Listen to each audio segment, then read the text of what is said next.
નમસ્કાર વહાલા વિદ્યાર્થી મિત્રો, જ્ઞાન એજ્યુકેશનની અંદર તમારું હાર્દિક સ્વાગત છે।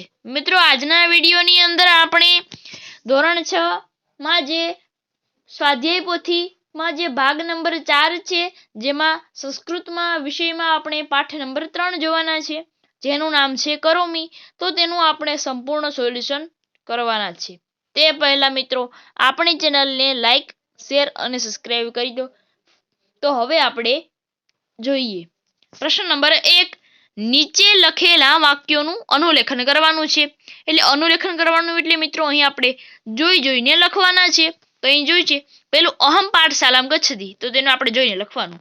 ત્યારબાદ બીજું અહમ અભ્યાસમ કરોમી। ત્યારબાદ ત્રીજું અહમ પુસ્તકાલયમ ગચ્છામિ। ચોથું અહમ ક્રીડામિ। પાંચમું અહમ માતામહમ નમામિ। છઠ્ઠું પ્રાર્થના ગીતમ ગાયામી। સાતમાની અંદર મમ નામ ખાલી જગ્યા, તો અહીં મોહન છે।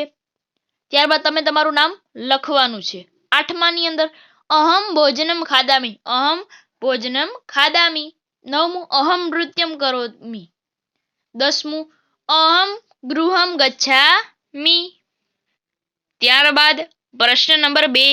કોષ્ટકમાં લખેલા શબ્દોનો ઉપયોગ કરીને ઉદાહરણ મુજબ વાક્ય બનાવવાના છે। અહીં આ રીતનું કંઈ કોષ્ટક આપેલું છે, તેના આધારે આપણે વાક્યો બનાવવાના છે। જોઈએ આપણે ઉદાહરણ અહમ જલમ પીવામી।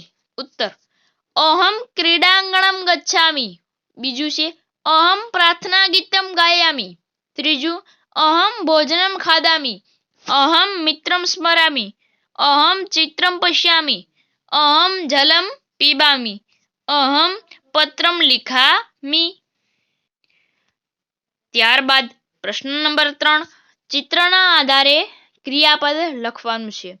અહીં આપણે પેલું આપેલું છે, શું આપેલું છે કે જે ગાવાનું છે, એટલે શું આવશે ગાયતી। હવે આપણે બીજું જોઈએ। અહીં એક રંભાનું ચિત્ર છે, એટલે અહીં શું આવશે ખેલતી આવશે બીજાની અંદર। ત્યારબાદ ત્રીજાની અંદર શું આવશે નૃત્યથી આવશે। ચોથાની અંદર આવશે તરતી।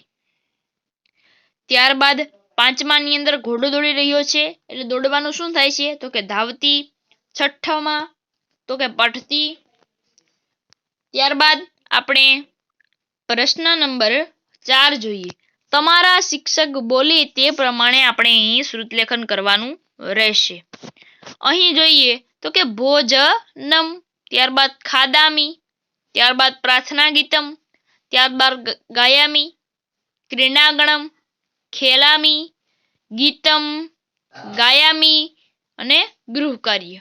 હવે આપણે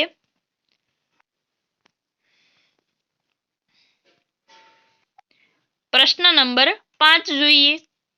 તમને ગમતા કોઈ 2 ક્રિયાપદોના ચિત્ર બનાવવાના છે। અહીં મેં તમને 2 ચિત્રો આપેલા છે, તમે જોઈ શકો છો। એક ગાયતી છે અને બીજો ખેલતી છે।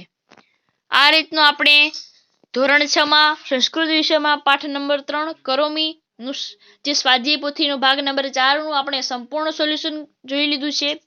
જો મિત્રો તમને આપણો વિડીયો સારો લાગ્યો હોય તો આપણી ચેનલને લાઈક, શેર અને સબસ્ક્રાઇબ કરી દો। ફરી મળીશું એક નવા વિડીયો સાથે। ત્યાં સુધી બાય બાય।